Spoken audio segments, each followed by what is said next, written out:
আপনাদের হুগলি জেলার বাসিন্দা, আরামবাগের বাসিন্দা, কেশবপুর 2 নম্বর পঞ্চায়েত, সেখানে থাকেন। দীপু দাসের মতো এই রিয়াজুলো একজন সাধারণ শ্রমজীবী মানুষ, প্যাটিস বিক্রেতা। রিয়ারাম অঞ্চলের বিভিন্ন মানুষ, বিপুল সংখ্যক মানুষ, তারা কলকাতার বেকারিতে কাজ করেন। কেউ প্যাটিস বিক্রি করেন, কেউ যে ওই বেকারি যে কারখানা, বিস্কুট তৈরির কারখানা, তাতে কাজ করে। এই রিয়াজুল ইসলাম ব্রিগেডে যখন লক্ষ্য কণ্ঠে গীতা পাঠ হচ্ছে, সেখানে সে অন্য দিনগুলোর মতোই উপস্থিত ছিল। আপনি যখন লাল ঝান্ডার আহ্বানে ব্রিগেডে যাই, আমরা দেখি সেখানে লজেন্স বিক্রি করার লোক থাকে, বাদাম বিক্রি করার লোক থাকে, প্যাটিস, ঝালমুড়ি, চা, কফি বিক্রি করার লোক থাকে। আবার আমি আর আপনি যখন ইস্ট বেঙ্গল মোহনবাগান খেলা দেখতে যাই, এই একই লোকগুলো ওই ময়দান মাঠে গিয়েও তারা কখনো প্যাটিস বিক্রি করেন, চা বিক্রি করেন, কফি বিক্রি করেন, ইত্যাদি ইত্যাদি। তাদের প্রতিদিনের যে জীবন জীবিকা, সেই জীবন জীবিকাকে সামনে রেখেই তারা লক্ষ্য কণ্ঠে গীতা পাঠের ময়দানে গেছেন। আমরা টিভিতে, সোশ্যাল মিডিয়াতে ভিডিওটা দেখেছি। ভদ্রলোকটিকে মারধর করা হচ্ছে, কান ধরে উদ্বোস করতে বাধ্য করা হচ্ছে, তার যা প্যাটিস ছিল সেই প্যাটিস একদম লাঠি মেরে সবার সামনে ফেলে দেওয়া হচ্ছে।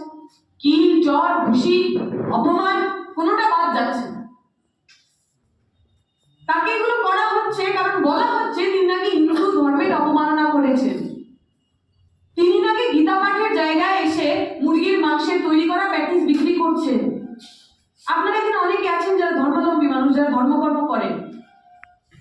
এমন অনেক মানুষ আছেন যারা প্রচন্ডভাবে ধার্মিক এবং একই সঙ্গে তারা মাছ, মাংস, পাটার মাংস, নিজের পছন্দ মতো যা যা খাওয়ার কথা সেসব খান। আমি আমার অনেক পরিবারকে চিনি, আমরা ওপার বাংলার লোক, যে লক্ষ্মী পুজোর দিন লক্ষ্মী পুজোর ভোগ দেওয়া হয় ইলিশ মাছের। আমি শুনেছি। সারদা মায়ের জন্মতিথি ছিল কিছুদিন আগে, গেছিলাম একজনের বাড়িতে, হাওড়াতে বাড়িটা। সারদা মাকে যে ভোগ দিয়েছে তাদের 14 রকমের মাছ ছিল, কারণ সারদা মা তার কাছে শুধুমাত্র ভগবান নন, তিনি তার মায়ের মতো। আপনি আপনার মায়ের জন্মদিনে যেমন তাকে রেঁধে বেড়ে খাওয়ান, তার যা যা খেতে ভালো লাগে আপনি যেমন তাকে সাজিয়ে দেন, সেই সারদা মায়ের জন্মতিথিতেও একই রকম খাবার করেছে। সেই খাবারই পরদিন রাত্রিবেলা ওই যখন পুজো হয়ে গেল, পুজো হয়ে যাওয়ার পর সেই খাবারটাই লোকের কাছে প্রসাদ হিসেবে বিতরিত হয়েছিল। উত্তরপ্রদেশে আমি একটা মন্দির আছে জানি, কালীর সম্ভবত কোনো একটি রূপ, যে মন্দিরের মেন খাবারই হচ্ছে পাঁঠার মাংস, প্রসাদই হচ্ছে পাঁঠার মাংস। সেখানে মানুষ আসেন, মানত করেন, পাঠা দেন এবং তারপরে যে রান্না হয় সেই মাটন, সেই মাংস লোকের মধ্যে প্রসাদ হিসেবে বিতরিত হয়। কামাখ্যা দেবী শক্তিপীঠের মধ্যে অন্যতম, সেখানে চলে যান, তারাপীঠে চলে যান। তাহলে আমাদের যে হিন্দু ধর্মের বোঝাপড়া, তাতে বিভিন্ন জায়গায় ধর্ম, আস্থা এবং মাছ মাংস খাওয়া তা পাশাপাশি চলেছে, হাত ধরাধরি করে চলেছে, তাতে কোথাও কোনো অসুবিধা ছিল না। গীতা পাঠের মঞ্চে যারা দাঁড়িয়েছিলেন, যদি ভালো করে লক্ষ্য করেন দেখবেন বেশিরভাগেরই পায়ে জুতো ছিল। কিসের জুতো? চামড়ার জুতো। যে চামড়ার জুতো মানুষ কোনো প্রাণী হত্যা করার পর তার যে শরীরের চামড়া, সেই চামড়া থেকে তৈরি হয়েছে। তাহলে যারা ওই রিয়াজুল হককে আপনার চোখের সামনে মারলেন, ধরলেন, ধর্মের অবমাননা করছেন বলে তাকে কান ধরে উদ্বোস করালেন, যদি ক্যামেরা না থাকতো আমরা জানি না আর কি করতে পারতেন। তাদের মানসিকতার সঙ্গে বাংলাদেশের যে মুসলিম উগ্রবাদীরা ওই দীপু দাস নামক শ্রমজীবী লোকটাকে জ্বালিয়ে দিল, তাদের মানসিকতার কোনো পার্থক্য দেখতে পান? তাদের ধর্মান্ধতার কোনো পার্থক্য দেখতে পান?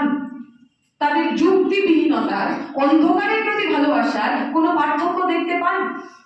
আমরা শুনলাম ব্রিগেডে ওই দিন শুধুমাত্র রিয়াজুল একা যায়নি, আরো 3 জন মানুষ তারা প্রহৃত হয়েছিলেন।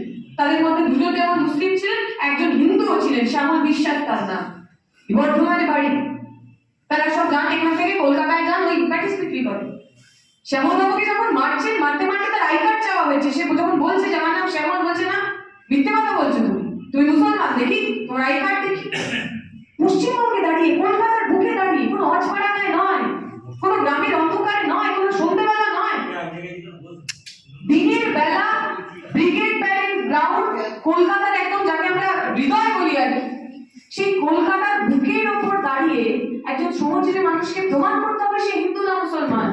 হিন্দু হলে সে মার খাবে না, মুসলমান হলে সে মার খাবে। বাংলাদেশে আজকে যে মৌলবাদের ভয় আমরা দেখতে পাচ্ছি, যে ভয় আমরা কাঁটা হয়ে আছি, আমি ব্যক্তিগতভাবে আমার কষ্ট হচ্ছে, যন্ত্রণা হচ্ছে, আমার ভয় হচ্ছে। সেই একই ভয়ের পদধ্বনি আমি পশ্চিমবাংলায় শুনতে পাচ্ছি RSS বিজেপির হাত ধরে। তাহলে যে ধর্মীয় উন্মাদনা, যে ধর্মকে সামনে রেখে সাধারণ মানুষকে অন্ধ করে দেওয়ার পরিকল্পনা হচ্ছে, সেটা কোনো নির্দিষ্ট ধর্মের রুল বুকে নেই। যে কোনো জায়গার যারা সাম্প্রদায়িক শক্তি, যে কোনো জায়গার যারা মৌলবাদী শক্তি, তারা ধর্মকে সামনে রেখে এক ধরনের অন্ধ মানসিকতা তৈরি করার চেষ্টা করে। এখন প্রশ্ন হচ্ছে তারা এমন করেন কেন? সারা বিশ্বের বিভিন্ন জায়গায়, একদম ইতিহাস থেকে আজকের দিন পর্যন্ত বিভিন্ন জায়গায় যেখানে যেখানে সাম্প্রদায়িক শক্তি, সেটা ইসরায়েল হতে পারে, সেটা পাকিস্তান হতে পারে, সেটা ইরান হতে পারে, সেটা বাংলাদেশ হতে পারে, পশ্চিমবঙ্গ হতে পারে, ধর্মীয় শক্তি একদম মৌলবাদীরা তারা এতটা এতটা শক্তি পান কোথা থেকে, বা তারা এই মানুষকে ভুলিয়ে রাখতে চান কেন? আপনাদের মনে থাকবে আফগানিস্তানের কথা আমরা সবাই জানি, তালিবানের কথা আমরা সবাই জানি। তালিবান যে মৌলবাদী বিশ্বাস থেকে মেয়েদের পড়াশোনা করা বন্ধ করে দিয়েছে আমরা সবাই জানি। তালিবানরা যে মৌলবাদী বিশ্বাস থেকে এটা মনে করে যে মেয়েদের পর্দানসীন হয়ে থাকা উচিত, তার হাতের নখ, তার হাতের তালু, এমনকি তার চোখটুকুনি পর্যন্ত সাধারণ মানুষ বা রাস্তার মানুষ তারা দেখতে পাবেন না। এই অন্ধ যুগের তালিবানকে আফগানিস্তানে প্রতিষ্ঠা করলো কেন? একটা সময় আফগানিস্তান সোভিয়েত রাশিয়ার অংশ ছিল। সোভিয়েত রাশিয়া যখন একটু একটু করে সমাজতান্ত্রিক বিচারধারা, সবার জন্য কাজ, সবার জন্য শিক্ষা, মেয়ে পুরুষের একসাথে সামনে এগিয়ে আসার পরিসর তৈরি করছে, সোভিয়েত রাশিয়াতে যখন মেয়েদের জন্য আলাদা করে ক্রেশ তৈরি করা হচ্ছে, অর্থাৎ মেয়েরা আগে ঘরের দেখভাল করত, মেয়েরা আগে বাচ্চা লালন পালন করত, মেয়েরা এখন কারখানায় কাজ করতে যাচ্ছে, খেতে কাজ করতে যাচ্ছে, তাহলে তার ঘরে রান্না বান্না করবে, তাহলে তার বাচ্চাকে সামলাবে। সোভিয়েত রাশিয়ার সরকার, বামপন্থী সরকার, সমাজতান্ত্রিক সরকার, তারা বললেন কুছ পরোয়া নেই, সমাজ তোমার পরিবারের দায়িত্ব নেবে। কমিউনিটি কিচেন তৈরি করলেন তারা। মেয়েদেরা রান্না করতে হচ্ছে না, মেয়েরা অফিস করছে, মেয়েরা খেতে কাজ করছে, মেয়েরা কারখানায় কাজ করছে, তার বাড়ির লোকের খাবার, তার নিজের খাবার কমিউনিটি ক্যান্টিন থেকে তৈরি করা হচ্ছে। আচ্ছা, খাবারটা তো মিটে গেল, তাহলে বাচ্চাটার কি হবে? দুধের শিশু, তাকে তো ওকে একটা দেখভাল করার লোক লাগবে। বললো কুছ পরোয়া নেই। সরকার ক্রেশ তৈরি করলো যে মা যখন কাজ করতে যাবে, মা ক্রেশে বাচ্চাকে দিয়ে যাবে, বাচ্চার খাওয়ানো দাওয়ানো, ঘুম পাড়ানো, ওষুধ খাওয়ানো সবটা ওই ক্রেশে যারা কাজ করবে তাদের দায়িত্ব। আবার মায়ের কাজ শেষ হয়ে গেলে সে বাচ্চাকে নিয়ে বাড়ি ফিরবে। বিকল্পের কথা বলছে, মহিলা পুরুষের সামনাসামনি এসে একসাথে এসে নতুন সমাজ, নতুন বিশ্ব করার ডাক দিচ্ছে সোভিয়েত রাশিয়া। সেই সোভিয়েত রাশিয়া আফগানিস্তান অব্দি পৌঁছে গেছিল। আফগানিস্তানে কমিউনিস্টদের হারাতে হবে, বামপন্থীদের হারাতে হবে, সোশ্যালিস্টদের হারাতে হবে, তাই তালিবান শুরু হয়েছিল, তাই তালিবান উগ্রপন্থীদের টাকা ফান্ড করা শুরু হয়েছিল। কারা ফান্ড করেছিল? আমেরিকা। আমেরিকা দেখলো যে বিকল্পের বাণী সোভিয়েত রাশিয়া নিয়ে আসছে, যে সমানতার কথা, উদারতার কথা, ভালো থাকার কথা সোভিয়েত বলছে, একে যদি আটকানো না যায় তাহলে তো মুশকিল। তাই তালিবানদের মতো শক্তিগুলোকে ধর্মকে সামনে রেখে, ধর্মের জিগির তুলে তাদের লেলিয়ে দেওয়া হলো। কি বলা হলো? যে সোভিয়েত রাশিয়া যে কালচার, যে সংস্কৃতি তৈরি করছে, সেটা ঠিক ইসলামের সঙ্গে যায় না। ইসলাম যারা মানবে, যারা ভালো মুসলমান হবে, তাদের মেয়েরা বাইরে যাবে না, তাদের মেয়েরা পড়াশোনা করবে না। অতএব ধর্মকে সামনে রেখে সোভিয়েত রাশিয়ার বিরুদ্ধে তালিবানরা যুদ্ধ ঘোষণা করলো। তারপরের কথা আমরা সবাই জানি, ওসামা বিন লাদেনের কথা আমরা সবাই জানি। যখন সেই তালিবান ওই ফ্র্যাঙ্কেনস্টাইন হয়ে উঠলো, একটা দৈত্য হয়ে উঠলো, যখন সেই তালিবানরা আমেরিকাতেই গিয়ে আক্রমণ করলো, তখন আমেরিকা চলে এলো আফগানিস্তানে সেই তালিবানদেরই খতম করতে। ইরাকে দেখেছি আমরা, সাদ্দাম হোসেনের কথা দেখেছি আমরা, লিবিয়ায় দেখেছি আমরা, এই যে সাম্রাজ্যবাদী শক্তি, পুঁজিপতি শক্তি, যাদের হাতে অনেক অনেক টাকা, যারা গোটা বিশ্বটাকে কন্ট্রোল করতে চান। কোথায় তেল হবে, কোথায় তেল তুলবে, সেই তেলের মালিক কে হবে? আমেরিকা ঠিক করবে। এখন ভেনেজুয়েলার পিছনে পড়েছে ওরা। ভেনেজুয়েলার মাটির তলায় অনেক কোটি কোটি টাকার ওই যে খনিজ তেল, সেই খনিজ তেলের সন্ধান পাওয়া গেছে। তাই এখন তারা ভেনেজুয়েলার উপর আক্রমণ করছে, যে তেলের পুরো অধিকার আমাদের চাই। ইরাকে আক্রমণ করেছিল তেলের জন্য, আফগানিস্তানে আক্রমণ করেছিল এই একই খনিজ পদার্থ, সেই সমস্ত কিছুর জন্য। তাহলে যেখানে যেখানে ধর্মীয় ভাবাবেগকে কাজে লাগিয়ে সন্ত্রাসবাদ তৈরি হয়েছে, সেই সমস্ত কিছুর পিছনে পুঁজিবাদী শক্তি রয়েছে, সেই সমস্ত কিছুর পিছনে আমেরিকার টাকা আছে। আপনি বাংলাদেশে দেখুন, বাংলাদেশে যখন ওই জুলাই অভ্যুত্থান হচ্ছে, অনেকের মনে হয়েছিল, আমার মনে হয়েছিল যে ঠিকই তো, ছাত্ররা রাস্তায় নেমেছে, স্কুলের ছেলে মেয়ে, কলেজের ছেলে মেয়ে, কি প্রচন্ড প্যাশনের সঙ্গে, কি প্রচন্ড ভালোবাসার সঙ্গে, কি প্রচন্ড আবেগের সঙ্গে তারা দেশকে স্বাধীন করার ডাক দিচ্ছে। আমরা দেখছিলাম জুলাই অভ্যুত্থানে যখন মিছিল চলছে, তাতে এত বড় বড় রোকেয়ার ছবি, আশা যাচ্ছিল আমাদের মনে। বাংলার রোকেয়া, রোকেয়া সাখাওয়াত হোসেন, সারা বাংলা জুড়ে মেয়েদের জন্য প্রথম স্কুল যিনি খুললেন তার নাম রোকেয়া। যে রোকেয়াকে মুসলিমদের গোড়াপন্থীদের বিরুদ্ধে কথা বলার কারণে, মুসলিম মেয়েদের পড়াশোনা করার অধিকার তৈরি করার কারণে যে রোকেয়াকে এক ঘরে করে দিল, সেই রোকেয়ার ছবি যখন আমরা ওই বাংলাদেশের মিছিলে দেখছিলাম, আশা জাগছিল তাহলে হয়তো ৭১-এর পর যে বাংলাদেশ তৈরি হলো, যে বাংলাদেশে হিন্দুরা, আদিবাসীরা, মেয়েরা ঠিক ততটা এগিয়ে আসতে পারলো না, এই জুলাই অভ্যুত্থানে যখন রোকেয়ার ছবি আছে, তাহলে নিশ্চয়ই নতুন বাংলাদেশ গড়া হবে। মুক্তিযুদ্ধের যে কথাগুলো বলা ছিল, সাম্প্রদায়িক বিভিন্নতার কথা, ধর্ম নিরপেক্ষতার কথা, গণতন্ত্রের কথা, সমাজতন্ত্রের কথা, তা হয়তো এইবার পূরণ হতে চলেছে। আশা দেখেছিলাম আমরা, মাস্টারদার ছবি দেখছিলাম আমরা, নজরুলের ছবি দেখছিলাম আমরা, আমাদের মনে আশা যাচ্ছিল হয়তো বাংলাদেশটা অন্যরকম হতে পারে। কিন্তু কি দেখলাম আমরা? মোহাম্মদ ইউনুস, যিনি একসময় ওয়ার্ল্ড ব্যাংকের খুব পছন্দের লোক ছিলেন, সেই মোহাম্মদ ইউনুসকে সামনে রেখে আসলেই আমেরিকা আবার নতুন করে গুটি সাজাল। আমরা দেখলাম বাংলাদেশের গুরুত্বপূর্ণ বন্দর, যে বন্দরগুলোতে আগে ভারতের যোগাযোগ ছিল, ভারতের অধিকার ছিল, সেই বন্দরগুলো এখন আমেরিকার হয়ে গেল। বাংলাদেশকে একদম একটা ভূ রাজনৈতিক অংশ হিসাবে আমেরিকা চীনের বিরুদ্ধে, চাইনার বিরুদ্ধে তার যে লাইন আপ বা তার যে সমর, মানে যুদ্ধক্ষেত্র তৈরি করার জন্য যা যা করা দরকার, বাংলাদেশকে তারা সেই লঞ্চ প্যাড হিসেবে ব্যবহার করলো। তাহলে এখানে আবার সাম্প্রদায়িকতার পিছনে সেই আমেরিকার পুঁজি, সেই আমেরিকার হাত। বাংলাদেশের বন্দর যদি কন্ট্রোল করা যায়, তাহলে পুরো দক্ষিণ এশিয়ার, ভারত, পাকিস্তান, চাইনা সহ তার অর্থনীতি নিয়ন্ত্রণ করা যাবে, কন্ট্রোল করা যাবে। অতএব বাংলাদেশে এমন সরকার থাকতে হবে যে আমেরিকার কথা শুনে। তাই আমেরিকার কথা শোনানোর জন্য বাংলাদেশের মধ্যেকার যত মৌলবাদী শক্তি রয়েছে, জামাতে ইসলামী থেকে শুরু করে, শিবির থেকে শুরু করে, তাদেরকে টাকা দেওয়া শুরু হলো, তাদেরকে ইন্ধন দেওয়া শুরু হলো, এবং তারা এমন একটা জায়গা তৈরি করলেন যেখানে আজকে একজন হিন্দু শ্রমিককে পিটিয়ে খুন করে জ্বালিয়ে দেওয়া যায়, কোথাও কিছু হয় না। যেখানে আজকে ছায়ানট, একটা সাংস্কৃতিক কেন্দ্র, গান হয়, নাচ হয়, কবিতা হয়, আবৃত্তি হয়। বাংলাদেশের সংস্কৃতি বলতে, বাংলাদেশের সংস্কৃতির আধার বলতে আমরা দুটো জায়গার নাম শুনি, উদীচী গোষ্ঠী এবং ছায়ানট। তাকে পুড়িয়ে জ্বালিয়ে শেষ করে দেওয়া। অনেকে ভাবছেন শুধু হয়তো হিন্দুরা আক্রান্ত হচ্ছে, শুধু হয়তো সংখ্যালঘু মানুষ আক্রান্ত হচ্ছে। আপনাদের মনে থাকবে ঠিক 2 সপ্তাহ আগে আব্দুল সরকার, আমি যদি ভুল না বলি, একজন আবুল সরকার, বাউল উনি, ফকির, বাংলার যে লালনের যে ট্র্যাডিশন, সুফি গায়কের যে ট্র্যাডিশন, বাউলদের যে ট্র্যাডিশন, সেই ট্র্যাডিশনের অন্যতম মানুষ ছিলেন আবুল সরকার। আবুল সরকার এই জুলাই অভ্যুত্থানের অন্যতম গুরুত্বপূর্ণ মানুষ ছিলেন। সেই আবুল সরকারকে, তিনি নাকি মুসলিম বিরোধী কথা বলেছেন, ইসলাম বিরোধী কথা বলেছেন, তিনি নাকি ধর্মীয় ভাবাঘাতে আঘাত করেছেন, তাই বলে তার উপর আক্রমণ করা। তাহলে বাংলাদেশ জুড়ে এই যে একটা অদ্ভুত রকমের ধর্মীয় আবেগকে কাজে লাগিয়ে গণতন্ত্রের ওপর যে আক্রমণ হচ্ছে, এই আক্রমণটা কিন্তু আসলেই যেভাবে বিজেপি চায়, যেভাবে আরএসএস চায়, যেভাবে পুঁজিবাদ চায়, তার একটা রূপরেখা তৈরি করা। আপনি আবার সমান্তরাল দেখুন, আজকে আমরা আবুল সরকারের কথা বলছি। আপনি যদি ভারতে ফিরে আসেন, আপনাদের মনে থাকবে গোবিন্দ পানসারে বলে একজন ভদ্রলোক ছিলেন, মহারাষ্ট্র। উনি একটা বই লিখেছিলেন, হু ওয়াজ শিবাজি, শিবাজি কে ছিলেন। ছত্রপতি শিবাজি মহারাজকে নিয়ে তো নানা ধরনের সেন্টিমেন্ট আছে। মহারাষ্ট্রে আপনি যদি যান, আমরা যেমন এখানে নেতাজি সুভাষচন্দ্র বসুকে দেখি, রাজা রামমোহন রায়কে দেখি, ঈশ্বরচন্দ্র বিদ্যাসাগর বা রবি ঠাকুরকে দেখি, মারাঠি মানুষের জন্য ছত্রপতি শিবাজি মহারাজও সেই রকম আইকন।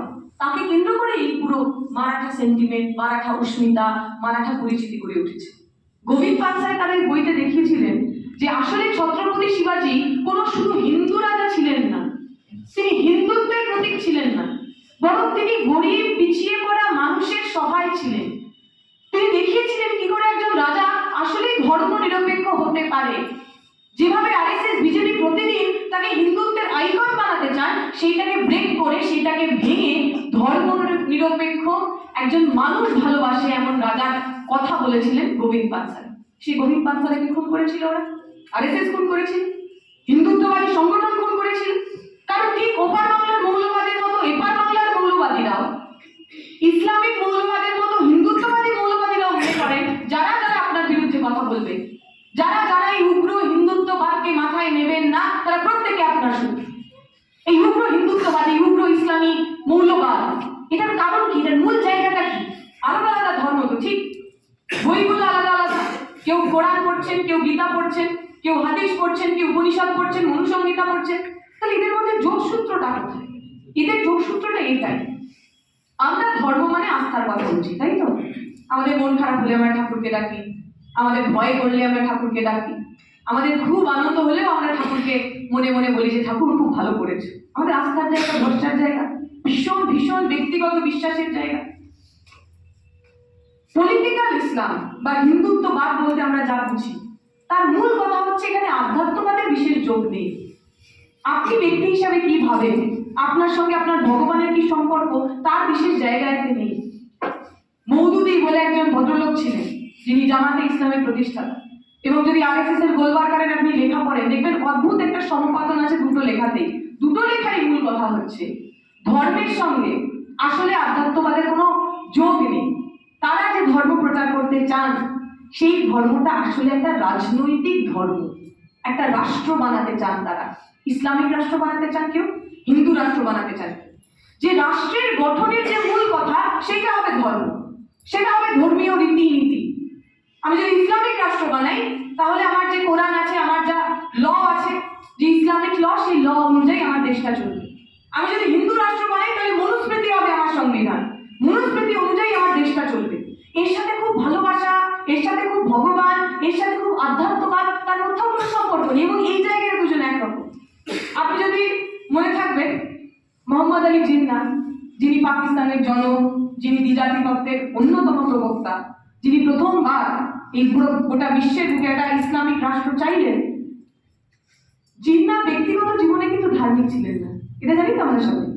সিগারেট খেতেন, শুয়োরের মাংস খেতেন, এমনকি যাকে ভালোবেসেছেন তিনিও, মানে যাকে ভালোবেসে বিয়ে করেছেন তিনিও মুসলমান ছিলেন না। তিনি ব্যক্তিগত জীবনে মুসলমান হওয়ার যা যা কথা, যে যে কারণে ভালো মুসলমান হতে হয়, তার একটাও তিনি পালন করতেন না। এপাশে চলে আসুন, সাভারকার, গোলবার্গার, এদের মধ্যে অনেকে তার ব্যক্তিগত জীবনে হিন্দু ছিলেন না, মানে তারা হিন্দু ধর্মের যে রীতিনীতি তা পালন করতেন না নিজের জীবনে, কিন্তু চাইতেন হিন্দু রাষ্ট্র হোক। অতএব আমি আর আপনি, আমরা যারা সাধারণ মানুষ, আমাদের কাছে যাদের কাছে ধর্ম মানে ধর্ম তাই যা আমাকে ধারণ করে, ধর্ম তাই যা আমাকে ভালো রাখে, আমাদের ধর্মের সঙ্গে তাদের ধর্মের খুব সংযোগ নেই, কোথাও মিল নেই। আমার মনে আছে ওই জাভেদ আখতার একটা জায়গায় বলেছিলেন যে সুফিকা খুদা আর যে জঙ্গি বা যে সন্ত্রাসবাদী তার যে ভগবান, সেই ভগবানের মধ্যে পার্থক্য কোথায়? তিনি বলছেন সুফির যিনি ভগবান বা ভক্তিবাদে যারা যারা বিশ্বাস করেন, কি বাউল হতে পারে, ফকির হতে পারে, তার যে ভগবান, ভগবানের সঙ্গে ভক্তের যে সম্পর্ক, সেই সম্পর্কটা ভালোবাসা, ভক্তি, শ্রদ্ধা। আর মৌলবাদীর যে ভগবান, জিহাদের যে ভগবান, সেই ভগবানের সঙ্গে তার ভক্তের যে সম্পর্ক, সেটা ভয়ের। আপনি যখন শ্রী চৈতন্য কৃষ্ণের নাম নিতে নিতে আনন্দে ভক্তিতে বিলীন হয়ে যাচ্ছেন, তার মধ্যে তো ভয় নেই। তিনি এই কারণে কৃষ্ণ নাম জপ করছেন না, কারণ জপ না করলে ঠাকুর তাকে পাপ দেবেন, তাই করছেন। তিনি ভালোবাসেন, তার মনের ভিতরে চাহিদা, তার মনের ভিতরে আশা আকাঙ্ক্ষা, তাই থেকে তিনি কৃষ্ণ নাম জপ করছেন। যে পশ্চিমবঙ্গের সাধারণ মানুষ, বাংলাদেশের সাধারণ মানুষ মসজিদে যাচ্ছেন, নামাজ আদা করছেন, তিনি এই কারণে যাচ্ছেন না কারণ তিনি যদি নামাজ আদা না করেন তার পাপ হয়ে যাবে, বরং তার মনের দুঃখের কথা বলতে যাচ্ছেন। তার পরিবর্তে যারা মৌলবাদী, তারা ভগবানকে কেন ভালোবাসছেন বা কেন তারা ভগবানের ওই প্রচার করছেন? কারণ তারা ভয় পান, ভগবানের প্রচার না করলে আমি জন্নাত যেতে পারবো না, ভগবানের প্রচার না করলে পরের জন্মে আমি সাপ, ব্যাঙ, কুকুর হয়ে জন্মাবো, ভয় থেকে।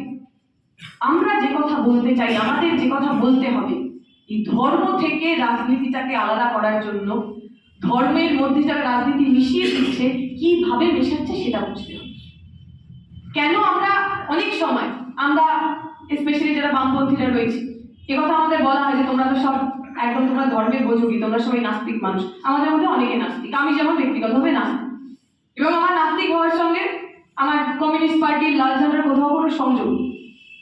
আমাদের বাড়ি, আমার ঠাকুরদারা যখন ছোট ছিলেন, বরিশালের যে বাড়িতে তারা থাকতেন, সেই বাড়িতে জগদ্ধাত্রী পুজো হতো। জগদ্ধাত্রী পুজো মানে জগদ্ধাত্রী আমাদের বাড়ির কুল দেবী যাকে বলে। এবং দেখবেন ঠাকুরের দুপাশে দুজন থাকেন, একজন শঙ্খ ধরে থাকে আর একজন পদ্ম ধরে থাকে। আমার ঠাকুরদা এবং তার দাদার নাম ওই তাদের নামে, শঙ্খনিধি এবং পদ্মনিধি। ভীষণ রকম রিলিজিয়াস ধার্মিক পরিবার। কিন্তু আমাদের পরিবারের সমস্যা কি? মেয়েদের সংখ্যা কম। যা হয় মানে আইদার মেয়ে হয়ই না, মেয়ে জন্মায় না, অথবা যে মেয়েরা জন্মায় তারা বেশি দিন বাঁচে না। তো আমার ঠাকুরদার একটি ছোট বোন ছিল, খুবই আদুরে, অনেকদিন পর একটা মেয়ে হয়েছে। তো সেই সময় হঠাৎ করে মরক লাগে, ওই কলেরা হয়েছে। তো ঠাকুরদার যে ছোট্ট বোন, তারও প্রচন্ড বমি হচ্ছে, কিছুতেই সে থামছে না। বরিশালের বাড়ি, প্রচন্ড বৃষ্টি, চারদিকে যাতায়াতের জায়গা নেই। একজন ডাক্তারবাবুকে পাকড়াও করে আনা হয়েছে। ডাক্তারবাবু বলছে যে এক্ষুনি নিয়ে যেতে হবে শহরে, শহরে না নিয়ে গেলে কি বাঁচানোই যাবে। রাত্রি তখন দুটো, ওইরকম মুষলধারে বৃষ্টি, নিয়ে যাওয়া হবে কি করে। তখন ঠাকুরদা এবং ঠাকুরদার ভাই দুজনেই জগদ্ধাত্রী ঠাকুরের সামনে গিয়ে তারা মাথা ঘুরতে লেগেছে। ঠাকুর, তুমি আমার কুলদেব দেবী, আমার বোনকে বাঁচিয়ে নাও, আর আমাদের কিচ্ছু চাই না। সে মাথা ঘুরতে ঘুরতে প্রায় তার কপাল থেকে রক্ত বেরিয়ে যাওয়ার জোগাড়। তো যা হয়, ছোট্ট শরীর, সে ওই কলেরার প্রকোপ আর রাখতে পারেনি, মেয়েটি মারা যায়। আমি ঠাকুরদার মুখে শুনেছি ওই মেয়ে মরে যাওয়ার সঙ্গে সঙ্গে মেয়ের দাহ এবং ঠাকুরের বিসর্জন একসাথেই হয়েছিল।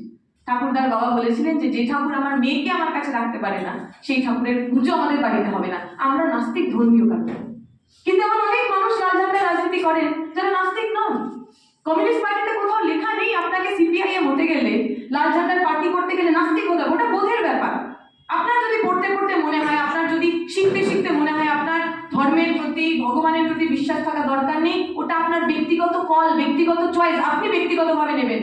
কোনো পার্টি, কোনো সমাজ আপনার উপর চাপিয়ে দেবে না। ঠিক একইভাবে আমি যেমন আপনাকে চাপিয়ে দিতে পারি না যে আপনি নাস্তিক হবেনই, আবার আমাকে জয় শ্রীরাম বলতে হবে এটাও কেউ আমার উপর চাপিয়ে দিতে পারে না। আমাকে গর্বিত সনাতনী হতেই হবে এটা আমার উপর কেউ চাপিয়ে দিতে পারে না। আমাকে আই লাভ মোহাম্মদ বলতে হবে এটাও আমার উপর কেউ চাপিয়ে দিতে পারে না। হিন্দু রাষ্ট্র, মুসলিম রাষ্ট্র, সমস্যাটা এইখানে। হিন্দু রাষ্ট্র, মুসলিম রাষ্ট্রে আপনার এই চাওয়া পাওয়ার জায়গাটা থাকে না। রাষ্ট্র ঠিক করে দিয়েছিল। মুসলিম রাষ্ট্র, ইসলামিক রাষ্ট্র, আপনাকে মানতেই হবে। সরকার ঠিক করে দিয়েছে হিন্দু রাষ্ট্র, আপনাকে মানতেই হবে। দেখলেন না, নতুন পার্লামেন্ট তৈরি হলো, কোটি কোটি টাকা, কয়েকশো কোটি টাকা খরচ করে নতুন পার্লামেন্ট তৈরি হলো। নতুন পার্লামেন্টের ভিতরে প্রথমে কারা গেলেন? সাধু সন্ন্যাসীরা। তারা তামিলনাড়ু থেকে রাজদণ্ড নিয়ে গেলেন। রাজদণ্ড মোদীর হাতে দিয়ে বললেন যে এবার নতুন করে গৃহপ্রবেশ হচ্ছে, নরেন্দ্র মোদী ঢুকছেন, আর তার সঙ্গে এত এত সাধু সন্ন্যাসী।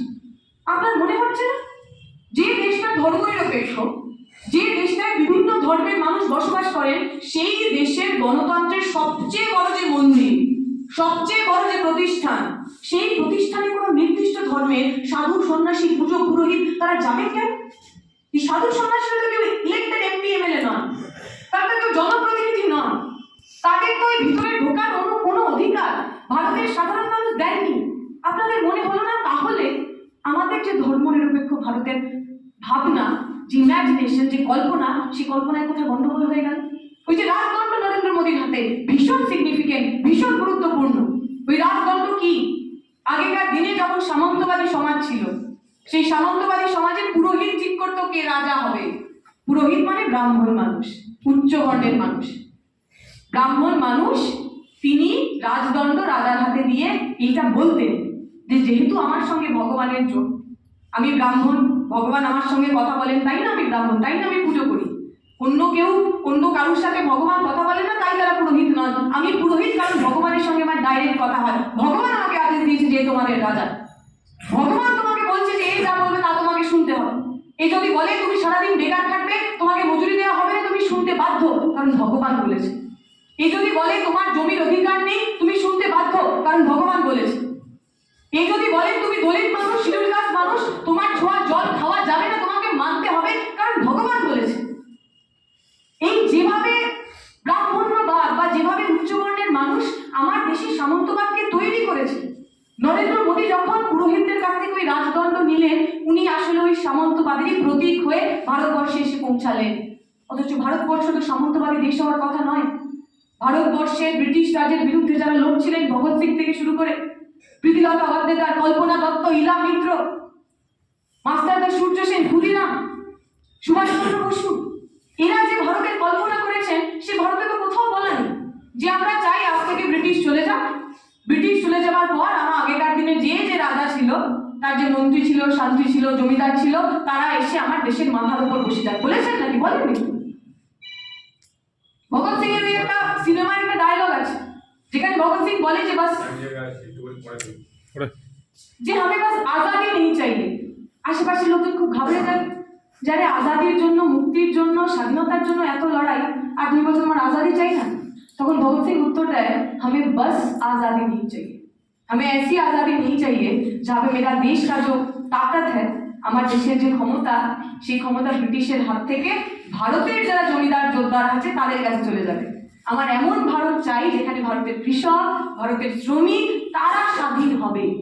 অতএব ভারতের স্বাধীনতা সংগ্রাম শুধু ব্রিটিশের বিরুদ্ধে লড়াই আন্দোলন ছিল না, ভারতের স্বাধীনতা সংগ্রাম এই যে সামন্তবাদী ব্যবস্থা, এই যে রাজতন্ত্রকে ভেঙে গণতন্ত্র তৈরি করার সোপান ছিল। আজকে যখন আপনার পার্লামেন্টের ভিতরে সেই গণতন্ত্রের পরিবর্তে রাজতন্ত্রের যে চিহ্ন, সেই চিহ্ন ফিরে আসে, নরেন্দ্র মোদী আর তখন শুধু প্রধানমন্ত্রী থাকেন না, উনি ওই রাজতন্ত্রের রাজার মন্ত্রীর প্রতিরূপ হয়ে ওঠে। সামন্ততন্ত্র নিয়ে রাজতন্ত্র নিয়ে আমাদের এত অসুবিধা কেন? কারণ রাজতন্ত্র মনে করে রাজার ছেলে রাজা হবে, মন্ত্রীর ছেলে মন্ত্রী, শান্তির ছেলে শান্তি, সেনাপতির ছেলে সেনাপতি, চাষার ছেলে চাষা, মুচির ছেলে মুচি, মেথরের ছেলে মেথর। কারণ আর এগিয়ে যাওয়ার জায়গা নেই। ইংরেজিতে বলে সোশ্যাল মোবিলিটি, সামাজিক উত্তরণ।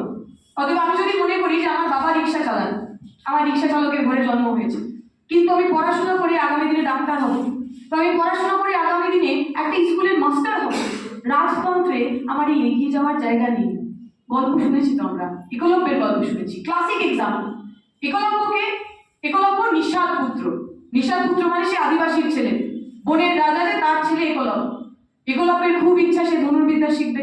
তিনি গেছেন দ্রোণাচার্যের কাছে, দ্রোণাচার্যকে গিয়ে বলেছে যে আমি আপনার কাছ থেকে ধনুর্বিদ্যা শিখতে চাই। দ্রোণাচার্য বলেছে, দেখো আমি তো রাজগুরু, আমি ক্ষত্রিয় ছাড়া আমি রাজা ব্যতীত আর অন্য কাউকে ধনুর্বিদ্যা শেখাতে পারি না। একলব্য মনের দুঃখে বনে চলে এসেছে, একটা মূর্তি তৈরি করেছেন দ্রোণাচার্য এবং তার সামনে অনুশীলন করেছেন, প্র্যাকটিস করেছেন এবং এত ভালো হয়ে উঠেছেন যে তিনি অর্জুনকেও হারাতে পারেন। এই কথা কানে গেছে দ্রোণাচার্য দেখেছেন যে সত্যি এ তো আমার যে সবচেয়ে ভালো শিষ্য, সারা বিশ্বজোড়া অর্জুনের নাম ধনুর্বিদ হিসাবে, এ তো একে হারিয়ে দেবে। দ্রোণাচার্য তখন কি একলব্যকে বলে যে দেখো বাবু, তুমি তো আমাকে গুরু মেনেছো, তাহলে গুরু মানলে গুরু দক্ষিণা দিতে হবে। তুমি একটা কাজ করো, গুরু দক্ষিণা হিসাবে আমাকে তোমার এই বুড়ো আঙুলটা কেটে দিতে হবে। আপনিও জানেন আমিও জানি, বুড়ো আঙুল না থাকলে আপনি তো ধনুর্বিদ্যা মানে আপনি তো আর তীর ধনুক চালাতে পারবেন না। ওই বুড়ো আঙুল কেটে নেওয়ার মধ্যে দিয়ে দ্রোণাচার্য আসলে একলব্যের যে অ্যাসপিরেশন অফ সোশ্যাল মোবিলিটি, সামাজিক উত্তরণের যে আকাঙ্ক্ষা, সেই আকাঙ্ক্ষাটাকে কেটে নিয়েছিলেন। প্রতীকী রাজতন্ত্র থাকলে একলব্যরা কোনোদিনও অর্জুনের সমান হবে না, রাজতন্ত্র থাকলে কর্ণরা কোনোদিনও অর্জুনের সমান হবে না। আর তাই রাজতন্ত্রের বিরুদ্ধে, সামন্ততন্ত্রের বিরুদ্ধে আমাদের লড়াই। আজকের দিনে দাঁড়িয়ে আরএসএস বিজেপি যে হিন্দু রাষ্ট্র তৈরি করার কথা বলছেন, তা তো একেবারেই সামন্ততন্ত্র রাজতন্ত্রে পরিপূর্ণ হয়ে আছে। আপনারা শুনলেন কিছুদিন আগে বিজেপির হায়ার এডুকেশন মিনিস্টার মধ্যপ্রদেশে কি বললেন, তিনি রাজা রামমোহন রায় আসলে ব্রিটিশের দালাল ছিল, ব্রিটিশের সাথে হাত মিলিয়ে তিনি সনাতন ধর্মের বিরুদ্ধে নাকি কামান দেখেছেন, তিনি সতীদাহ প্রথা রদ করে নাকি আসলে হিন্দু ধর্মের ক্ষতি করেছেন। কে বলছে কথা, কার বিরুদ্ধে বলছে? রাজা রামমোহন রায় সেই ভদ্রলোক যিনি বেদকে ইংরেজিতে অনুবাদ করেছিলেন, প্রথম ভদ্রলোক। যে ভদ্রলোক সমস্ত বেদ পড়ে তার ইংরাজি অনুবাদ করলো, তিনি হিন্দু ধর্ম বোঝেন না, তিনি সনাতনী নন। আপনার পাড়ার কাল্টু পল্টু ভল্টু যে কিছুদিন আগে তৃণমূল করতো, আজকে টিকিট পাইনি বলে বিজেপিতে এসছে, সে সনাতনী হয়ে গেছে। বাবু, বিজেপির নেতা, আরএসএস এর নেতা যখন একথা বলছেন যে রাজা রামমোহন রায় ব্রিটিশের দালাল ছিলেন, কেন রাজা রামমোহন রায় নিয়ে ওনার তো অসুবিধা? রাজা রামমোহন রায় কি বলছেন? রাজা রামমোহন রায় বলেননি হিন্দু ধর্ম ভেঙে দাও, রাজা রামমোহন রায় বলেননি সবাই মিলে চলো আমরা মুসলিম হয়ে যাই বা খ্রিস্টান হয়ে যাই, বলেননি। রাজা রামমোহন রায় বলেছিলেন যে হিন্দু ধর্ম তো অ্যাব্রাহামিক রিলিজিয়ন নয়। অ্যাব্রাহামিক রিলিজিয়ন মানে কি? যারা একটা বই থেকে এসেছে, যেমন বাইবেল থেকে খ্রিস্ট ধর্ম, কোরআন থেকে মুসলিম ধর্ম। আপনাকে যদি বলা হয় যে হিন্দু ধর্মের এমন মূল বই কি, আপনি বলতে পারবেন না। আমাদের গীতা আছে, উপনিষদ আছে, বেদ রয়েছে, পুরাণ রয়েছে। ইতিহাসের বিভিন্ন জায়গা থেকে একটু একটু করে আজকে আমরা আমাদের চারপাশে যা দেখতে পাই তাকে আমরা হিন্দু ধর্ম বলি। হিন্দু ধর্মের মধ্যে বিভিন্নতা বিপুল। হিন্দু ধর্মের মধ্যে একাংশ রয়েছেন যারা বৈষ্ণব, যারা পেঁয়াজ রসুন পর্যন্ত খান না, তাই তো? কারণ তাদের মনে হয় পেঁয়াজ রসুন খেলে তাদের অশুদ্ধি হয়ে যাবে। আবার হিন্দু ধর্মের মধ্যে এমন মানুষ রয়েছেন যারা ছাগল বলি দেন, তাদের মনে হয় ওই ছাগল বলি দেওয়াতেই তাদের যে আরাধ্য ভগবান, তাদের যে মা, তিনি তুষ্ট থাকবেন। অতএব হিন্দু ধর্মের মধ্যে ওই ব্যাপারটা ছিল। ওই বইয়ে লেখা আছে, এই বইয়ে লেখা আছে, অতএব এভাবেই আমাদের চলতে হবে। এই বজ্র আঁটুনিটা কখনোই হিন্দু ধর্মের মধ্যে ছিল না। তাই রাজা রামমোহন রায় বলছেন যে আমি বেদ পড়েছি, বেদ যদি আমার ধর্মের, আমার আস্থার মূল সোপান হয়, তাহলে বেদ ব্যতীত, বেদের চিন্তা, বেদের ভাবনা, বেদের মূল্যবোধ ব্যতীত যে পানা, যে আবর্জনা আমাদের শরীরে অর্থাৎ ধর্মের শরীরে দানা বেঁধেছে, তার বিরুদ্ধে কথা বলতে হবে। তাই তিনি যখন বলছেন সতীদাহ প্রথা রদ করতে হবে, তিনি তো বেদ থেকে রেফারেন্স আনছেন যে বেদে তো এমন কোনো কথা বলা নেই, বেদে তো মেয়েদের পড়ানোর কথা বলা আছে, বেদে তো মেয়েরা তারা বিদ্বান ছিলেন, বিদুষী ছিলেন, লোপামুদ্রার নাম শুনেছি আমরা, খনার নাম শুনেছি আমরা, যারা পণ্ডিত মানুষ ছিলেন। বেদ অনুযায়ী হিন্দু ধর্মের মেয়েদের অবস্থান তো এইরকম ছিল, তাহলে আজকে সেই মেয়েদের সহমর্মে যেতে বাধ্য হতে হবে কেন? একটা 10 বছরের মেয়ে, 8 বছরের মেয়ে, 9 বছরের মেয়ে 80 বছরের লোকের সাথে বিয়ে হওয়ার পর সারা জীবন তাকে বৈধভাবে কাটতে হবে কেন? কেন তাকে তার স্বামীর চিতার সঙ্গে জ্বলে পুড়ে মরে যেতে হবে? তিনি বলছেন এগুলো সব হিন্দু ধর্মের ডিভিয়েশন। তিনি যে ব্রাহ্ম ধর্মের কথা বলছেন, তাকে একেশ্বরবাদের কথা আছে, নিরাকার ব্রহ্মের উপাসনার কথা বলা আছে, বেদের যে মূল কথা তাকে ফিরে যাওয়ার কথা বলা আছে।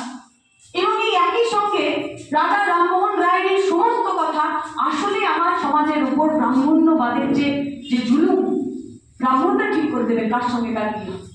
উচ্চবর্ণের লোকেরা ঠিক করবেন আপনার মেয়ের কখন বিয়ে হবে, উচ্চবর্ণের মেয়েরা ঠিক করবেন আপনার মেয়ের সহমরণে বসবে কি বসবে না, উচ্চবর্ণের মানুষ ঠিক করবেন আপনার বাড়িতে জল চল, আপনার বাড়িতে খাওয়া, আপনার বাড়ি ছোঁয়াছুঁই করা যাবে কিনা। তার বিরুদ্ধে রাজা রামমোহন রায় কথা বলছেন। তাহলে রাজা রামমোহন রায়কে ওদের পছন্দ নয়, কারণ রাজা রামমোহন রায় সামন্ততন্ত্র, রাজতন্ত্র, মনুবাদ, ব্রাহ্মণ্যবাদ তার একেবারে সদর দপ্তরে কামান লেগেছে। তাই আরএসএস বিজেপির কাছে রাজা রামমোহন রায় ভিলেন হয়েছে। ওদের কাছে বিদ্যাসাগর ভিলেন কেন? বিদ্যাসাগর বিধবা বিবাহের কথা বলছেন এবং তিনি শুধু বলে থেমে থাকছেন না, নিজের ছেলের সাথে একজন বিধবার বিয়ে দিয়ে প্রথম বিধবা বিবাহের প্রবর্তন করছেন। আরএসএস বিজেপি যারা মনুস্মৃতিতে বিশ্বাস করে, তাদের কাছে বিদ্যাসাগর খুব সমস্যা, কারণ সামন্তবাদ চালাতে গেলে কিছু কিছু লোকের সাবজুগেশন, কিছু লোকের মাথা নিচু করা বাধ্যতামূলক। কাদের মাথা নিচু করা বাধ্যতামূলক? মনু বলে গেছে। মনু বলছেন আপনি যদি শূদ্র হন, শূদ্র কারা? SC, ST, OBC. শূদ্র তারাই যারা কায়িক পরিশ্রম করে। কারণ আমার যে চতুর্বর্ণ আছে, চতুর্বর্ণ কি? ব্রাহ্মণ যিনি পুজো আর্চা করেন, যিনি পড়াশুনো করেন, ক্ষত্রিয় যিনি রাজার পরিবারের লোক, যার কাজ হচ্ছে অস্ত্র শস্ত্র নিয়ে কাজ কারবার করা, দেশ এবং রাজ্যকে প্রোটেকশন দেওয়া, নিরাপত্তা দেওয়া। তৃতীয় হচ্ছে বৈশ্য। বৈশ্য মানে যিনি ব্যবসা বাণিজ্য করবেন, একজন মাথা থেকে, একজন বাহু থেকে, এবং আরেকজন যদি খুব ভুল না করি উদর থেকে জন্মেছে। আর এই তিনজন ব্যতীত রয়েছে শূদ্র। শূদ্র পায়ের পাতা থেকে জন্মেছে, ব্রহ্মার পায়ের পাতা থেকে শূদ্ররা জন্মেছে। তাহলে আমার ব্যবসায়ীরা চলে গেলেন, আমার যারা জমিদার ছিলেন, রাজা ছিলেন, তারা চলে গেলেন, ব্রাহ্মণরা চলে গেলেন। তাহলে পড়ে রইল কারা? পড়ে রইল শ্রমজীবী মানুষ। যে মানুষ, যে কৃষক জমিতে ফসল ফলান, তিনি শূদ্র। যে ভদ্রলোক বাড়িতে মাটির জিনিসপত্র বানান, যে কামার, সে শূদ্র। যে লোহা পিটিয়ে পিটিয়ে লাঙল বানান, তিনি শূদ্র, যে কামার বানান। যে মানুষ চামড়া দিয়ে জুতো বানান, তিনি শূদ্র। যিনি আমার আপনার বাড়ির কাপড় কাচেন, যে ধোপা, তিনি শূদ্র। যিনি চুল কাটেন, তিনি শূদ্র। অতএব যারা যারা কায়িক পরিশ্রম করেন, যারা যারা পরিশ্রমের পরিবর্তে অর্থ উপার্জন করেন, সবাই শূদ্র। তার মানে শ্রমজীবী মানুষ মাত্রই শূদ্র। এবং মনুবাদ বলছে যে এই যে বর্ণ, শূদ্রের জন্মই হয়েছে যাতে তারা বাকিদের সেবা করতে পারে। অতএব যদি শূদ্ররা এই অর্ডারটাকে মেনে না নেয়, তাহলে তো আমার সামন্তবাদ চলবে না। আজকে যে মানুষ শ্রমিক, যে মানুষ ফসল ফলান, তিনি যদি ফসলের দাম চান, তাহলে সামন্তবাদ চলবে কি করে? আজকে যে মানুষ জমিদারের বাড়িতে বেকার খাটেন, তার বাড়ির জামা কাপড় কেচে দেন, তিনি যদি মজুরি চান, তাহলে সামন্তবাদের চলবে কি করে? আজকে যে কামার কুমোর, যে বিনা পয়সায় প্রতিদিন জিনিসপত্র জমিদার বাড়ি থেকে দিয়ে আসছেন, তিনি যদি মজুরি চাইতে শুরু করেন, তাহলে তো সামন্তবাদ চলবে না। সামন্তবাদের উদ্বৃত্ত মূল্য আসলে এই শ্রমিক শ্রেণীর শ্রম থেকেই তৈরি হয়। তাই এদেরকে বলতে হবে যে ভগবান বলে গেছেন যে তোমাকে এই কাজই করতে হবে। তোমার আগের জন্মে তুমি নিশ্চয়ই কোনো খারাপ কাজ করেছিলে, তাই তুমি এবার গরিব হয়ে জন্মেছো। এবার তুমি খুব আমাদের সেবা করো, খুব উচ্চমানের সেবা করো, দেখবে পরের জন্মে তুমিও খুব ভালো লোক হয়ে তৈরি হবে, খুব তোমার ভালো জীবন হবে পরের জন্মে। এই জন্মটা কষ্টেই কাটবে। সামন্তবাদের সঙ্গে ধর্মের এই যে যোগ সাজক, তার কারণ ধর্ম দিয়ে প্রতিদিন গরিব খেটে খাওয়া মানুষের তাদের যে গরিব হওয়া, তাদের যে ঘামের দাম না পাওয়া, তাকে জাস্টিফাই করে আসা। তাহলে এক অংশ হয়ে গেল যারা কায়িক পরিশ্রম করে আমার সমাজকে বাঁচিয়ে রাখছে। আরেকটা অংশ মহিলা। মহিলাদের কাজ কি? মনুস্মৃতি বলছে মহিলাদের জন্মই হয়েছে যাতে সে পুরুষ মানুষের সেবা করতে পারে। জন্মের সময় সে তার পিতার অধীন, বিয়ের পর সে তার স্বামীর অধীন, এবং তারপর অবশ্যই তিনি পুত্র সন্তানের জননী হবেন, তারপরে তিনি পুত্রের অধীন। মহিলাদের নিজের পরিচয় নেই।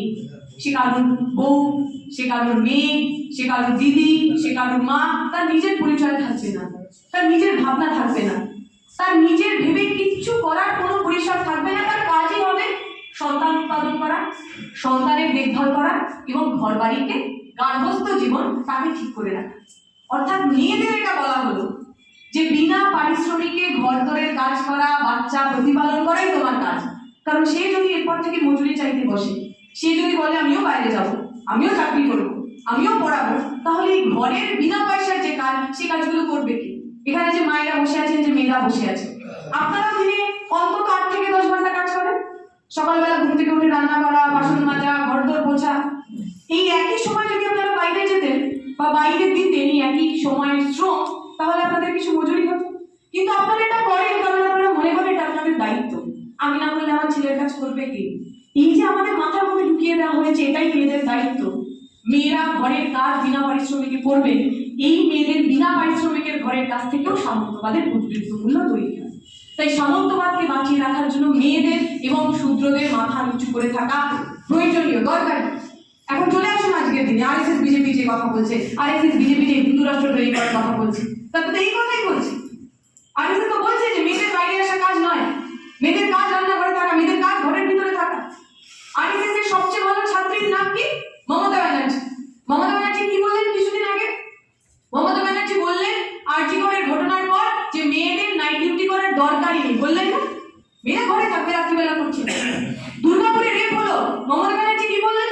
যে অত রাত্রিবেলা মেয়েদের বাইরে যাওয়ার দরকার কি? তারপরে মেয়েদের কাজ হলো ঘরে থাকা। তাহলে মমতা ব্যানার্জি, যিনি মাইকে দাঁড়িয়ে এত বিজেপির বিরুদ্ধে ছাতি পেটান, তিনিও তো আসলে আরএসএস এর কথাই বলছেন, মেয়েদের ঘরের ভিতরে রাখার কথাই তো বলছেন। মমতা ব্যানার্জি যখন স্কুল বন্ধ করে দিচ্ছেন, প্রাইমারি স্কুল বন্ধ করে দিচ্ছেন, বাংলা মিডিয়াম স্কুল বন্ধ করে দিচ্ছেন, কি করছেন? নয়া শিক্ষানীতি যা বিজেপির সরকার নিয়ে এসছে, নয়া শিক্ষানীতিও একই কথা বলেছে যে সরকারি স্কুল এত দরকার নেই, সরকারি স্কুল বন্ধ করে দাও, ক্লাস্টার তৈরি করো, 10-15 কিলোমিটারের মধ্যে একটা স্কুল হবে, পাড়ার ছোট স্কুল বন্ধ করে দাও। আচ্ছা, পাড়ার ছোট স্কুল বন্ধ হলে কার অসুবিধা হয়? আমার আপনার যাদের পকেটে রেস্ট আছে, আমরা গাড়ি করব, আমরা অটো করব, টোটো করব, বাস করব, দূরের ভালো স্কুলে চলে যাব। আপনার গ্রামের একদম কোনায় যে লোকটার বাড়ি, দলিত বাড়ি, আদিবাসী বাড়ি, গরিব মুসলমান বাড়ি, লোকের বাড়িতে কাজ করে হয়তো বাড়ির মা বাবা ছেড়ে চলে গেছে, তার তো ওই বাইরের স্কুলে যাওয়ার মুরত নেই। সে পাড়ার স্কুলটায় যতদিন টিম টিম করে আলো জ্বলতো ততদিন সে পড়তে যেত। পাড়ার স্কুল বন্ধ হয়ে গেছে, তারও পড়াশোনা শেষ।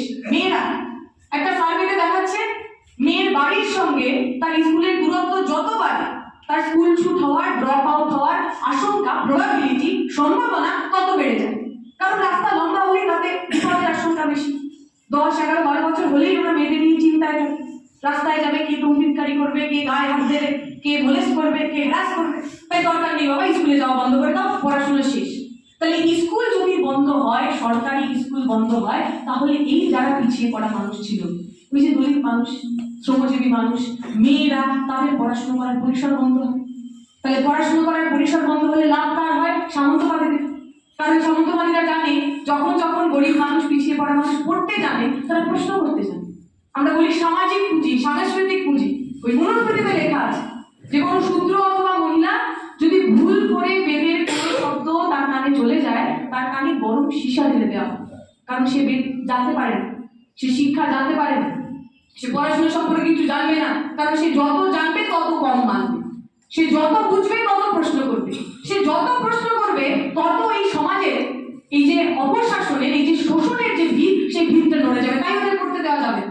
আজকের দিনে দাঁড়িয়ে মমতা, মোদী যখন একসাথে স্কুল বন্ধ করে গরিব পরিবারের, পিছিয়ে পড়া পরিবারের ছেলে মেয়েদের পড়াশোনা করার জায়গা বন্ধ করেন, তিনি আসলে এই যে সিস্টেম, এই সিস্টেমকে বাঁচিয়ে রাখার চেষ্টা করছেন।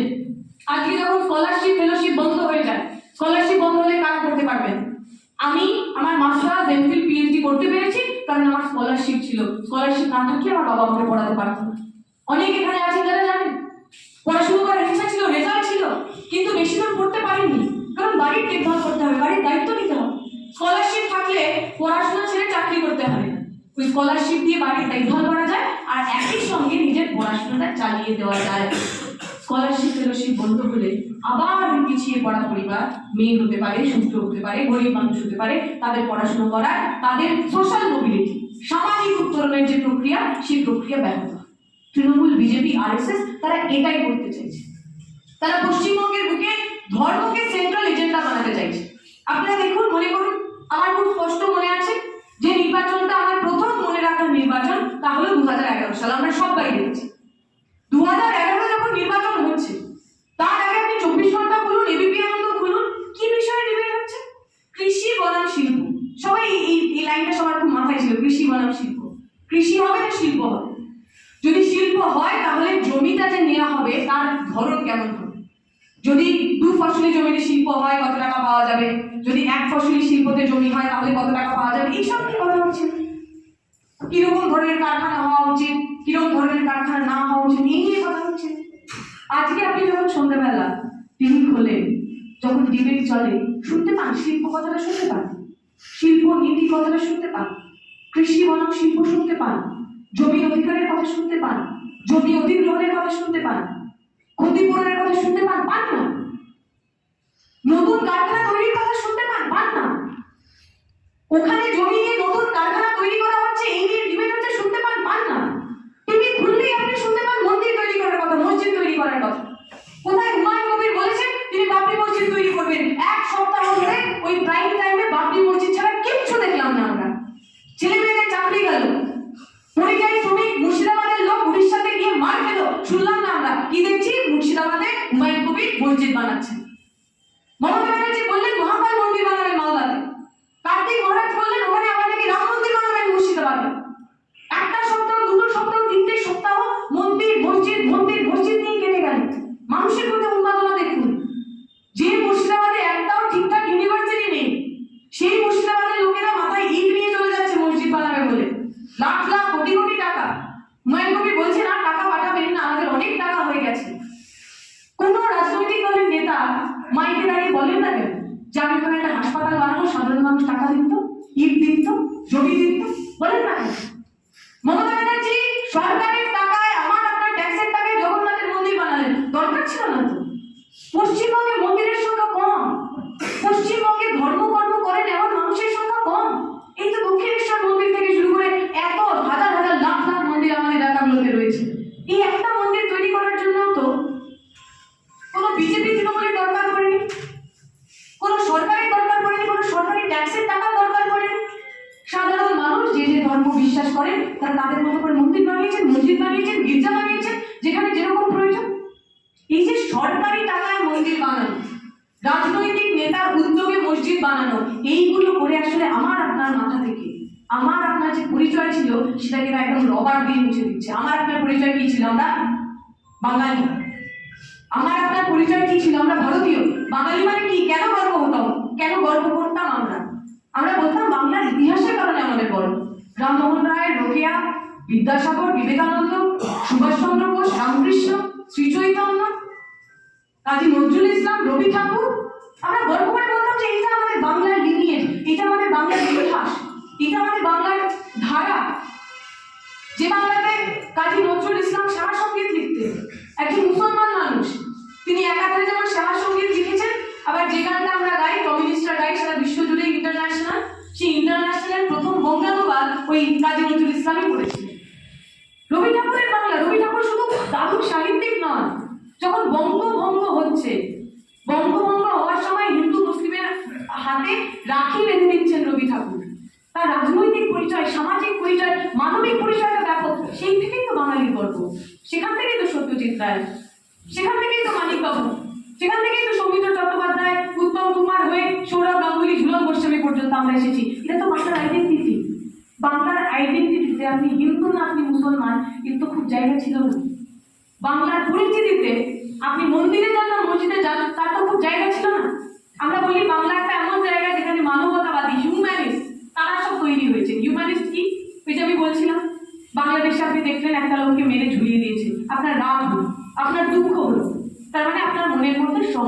আছে, এমপ্যাথি আছে।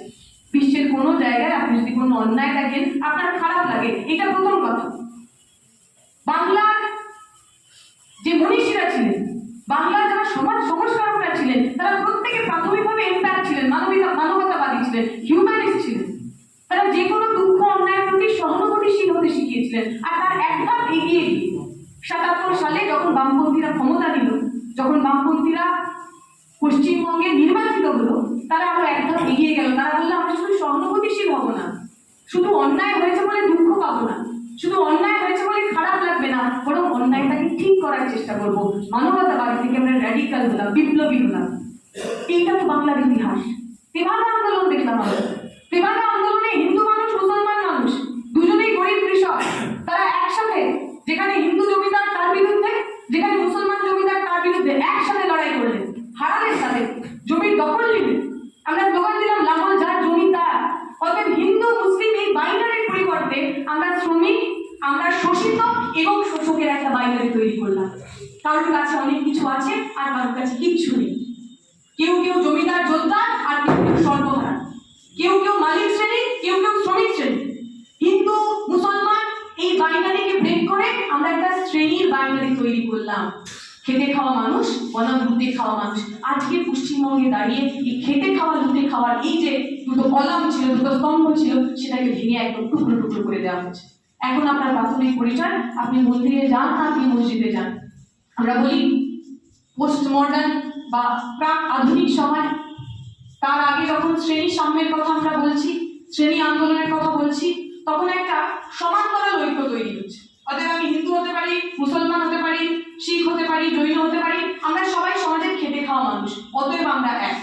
আবার আমি হিন্দু হতে পারি, মুসলমান হতে পারি, শিখ হতে পারি, জৈন হতে পারি, আমরা সবাই জমিদার যোদ্ধার মানুষ, অর্থশালী মানুষ, পুঁজিপতি মানুষ, তাই আমরা এক। এই ধরনের একটা সলিডারিটি, এই ধরনের একটা ঐক্য তৈরি হয়েছে। এখন যে আমরা ঐক্য দেখতে পাচ্ছি, সেই ঐক্যটা লম্বালম্বী ঐক্য। অর্থাৎ আমি খেটে খাওয়া মানুষ হতে পারি, আমি লুটে খাওয়া মানুষ হতে পারি।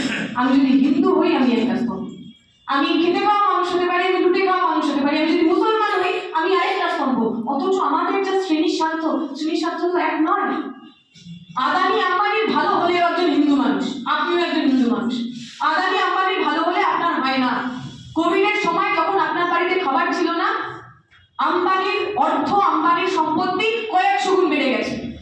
কোভিডে আপনি গরিব হয়েছেন, আপনার হিন্দু ভাই আম্বানি 4 কোটিপতি হয়েছে। অতএব আম্বানির ভালো হলেই গরিব হিন্দুর ভালো হবে না। গরিব মুসলমান যখন পশ্চিমবঙ্গের বুকে, ভারতের বুকে প্রতিদিন আক্রান্ত হচ্ছে, তখন আমার দেশের যারা বড় বড় তাবড় তাবড় বড় লোক মুসলমান, শাহরুখ খান হতে পারে, সলমান খান হতে পারে, তাদের পয়সা বেড়েছে, তাদের গায়ে তো মাছ লাগেনি। অতএব বড় লোক মুসলমান ভালো থাকলেই গরিব মুসলমান যে ভালো থাকবে তারও কোনো কানেকশন নেই। অথচ এই দুটো একদম উল্টো শ্রেণীর লোকেদের খালি ধর্মের নাম করে এক জায়গায় এনে তাদের মুখোমুখি লড়িয়ে দেওয়া হচ্ছে। আমাদের দায়িত্ব এটাকে ব্রেক করার। কি করে করব? আগে আমাদের নিজেদের মধ্যে নিজেদের একটুখানি আয়নায় দেখতে হবে। আমাদের মাথার মধ্যেও তো আছে নানা ধরনের বিদ্বেষ আছে। এই এলাকায় না ওরা অনেক বেড়ে যাচ্ছে, বলি না আমরা, আমি ইচ্ছা করে কোনো সম্প্রদায়ের নাম নিচ্ছি না, মাথার মধ্যে ঢুকে গেছে। আগে ওরা এত ছিল না, ওরা অনেক বেশি বেড়ে গেছে, ওদের একটু টাইট দিতে হবে, মাথার মধ্যে ঢুকে গেছে। হিন্দুস্তানিরা আমাদের এলাকায় প্রচুর চলে এসেছে, একটু টাইট দিতে হবে, মাথার মধ্যে ঢুকে গেছে। ওরা তো নিচু জাত, ওরা একটু ওই রকমই হয়, মাথার মধ্যে ঢুকে গেছে। আচ্ছা মেয়েরা তো, মেয়েদের আবার এত পটর পটর করার কি দরকার? মাথার মধ্যে ঢুকে আছে, রাত্রিবেলা হয়ে গেছে, 8টা হয়ে গেছে, আর মেয়েকে বাইরে রাখার দরকার নেই, ঘরে ঢুকিয়ে দিতে হবে, মাথার মধ্যে ঢুকে গেছে। আমরা তখনই আরএসএস বিজেপির মতো একটা ভয়ঙ্কর শক্তিশালী, যারা আমাদের মাথাটা কবজা করে নিয়েছে, যারা আইডিওলজিক্যালি, আদর্শগতভাবে, ফিলোসফিক্যালি আমাদের মাথাটাকে কবজা করতে চাইছে, তাদের বিরুদ্ধে লড়তে গেলে আগে আমাদের মনগুলোকে স্বচ্ছ হতে হবে, আগে আমাদের ইতিহাস জানতে হবে। বাংলার ইতিহাস তো হিন্দু মুসলিমের একসাথে বেঁচে থাকার ইতিহাস। এই আপনারা দেখেছেন বেঙ্গল ফাইলস বলে একটা সিনেমা রিলিজ হয়েছে। সেই বেঙ্গল ফাইলসে কি দেখায়, যে গ্রেট ক্যালকাটা কিলিং এর দিন পাকিস্তানের লোকরা, ওই উগ্র মুসলিম মৌলবাদীরা, তারা কচুকাটা করতে আসছে হিন্দুদের, তাই তো? আর তা থেকে যিনি বাঁচাচ্ছে তার নাম নাকি গোপাল পাঠা, যার কথা ওরা বলে না, তার নাম মোহাম্মদ ইসমাইল। মোহাম্মদ ইসমাইল ট্রাম ওয়ার্কারদের নেতা, লাল ঝান্ডার নেতা। যখন ওই খুনে বাহিনীরা, পাকিস্তানি লোকেরা যখন এখানে খুন করার জন্য আসছে, মোহাম্মদ ইসমাইল আর ট্রামের যা কর্মীরা রয়েছে, ট্রেড ইউনিয়নের যারা কর্মীরা